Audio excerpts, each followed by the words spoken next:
জেলার দাবিতে বাজিতপুরে মশাল মিছিল ও পথসভা, শান্তিপূর্ণ কর্মসূচি চালিয়ে যাওয়ার ঘোষণা।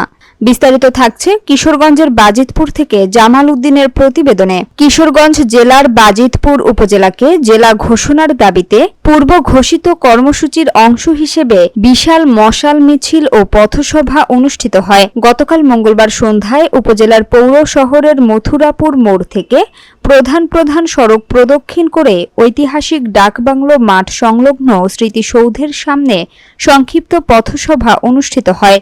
উপজেলার নানা শ্রেণী পেশার 500 শতাধিক মানুষ মশাল মিছিল ও পথসভায় অংশ নেন। সবাই মিঠু আকরামের কাছে জমা দিয়ে দিবেন। আমরা চাই না কোনো প্রকার নাশকতা সৃষ্টি হোক।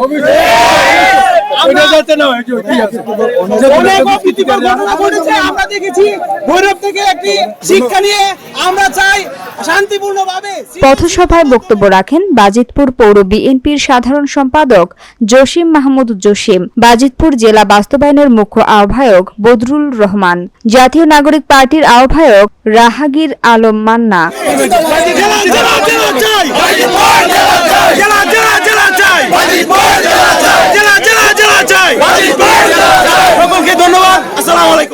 ভৌগোলিক অবস্থান, প্রশাসনিক কাঠামো এবং ঐতিহাসিক গুরুত্ব বিবেচনায় বাজিতপুরকে অবিলম্বে জেলা হিসেবে ঘোষণার দাবি তুলে বক্তারা বলেন, বাজিতপুর জেলা চাই, এই আমাদের প্রাণের দাবি এবং ন্যায্য অধিকার। বাজিতপুরকে জেলা হিসেবে ঘোষণার আগ পর্যন্ত আমাদের কর্মসূচিগুলো শান্তিপূর্ণভাবে পালন করতে হবে। আমাদের এই আন্দোলনকে কোনোভাবেই বিতর্কিত করা যাবে না। কোনো প্রকার উস্কানিমূলক বক্তব্য ও বিতর্কিত ভিডিও প্রচার করা যাবে না। সম্পূর্ণ শান্তিপূর্ণভাবে আন্দোলন চালিয়ে যেতে হবে।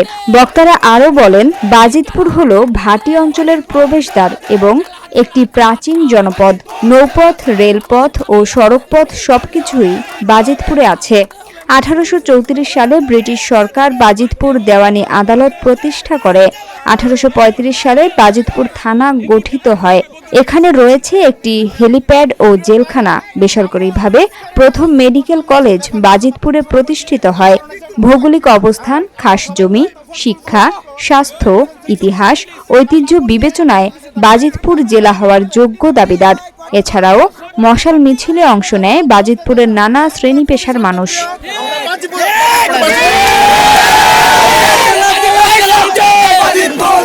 শান্তশিষ্ট বাজিতপুর, শান্তশিষ্ট বাজিতপুর, শান্তিপ্রিয় বাজিতপুর। আমরা এই শান্তিপূর্ণ মিছিলের মাধ্যমে আমাদের 100 বছরের যে দাবি, জেলা করার দাবি আমরা ইনশাআল্লাহ আদায় করে যাব। আমরা কোনো উশৃঙ্খলার মধ্যে যাব না।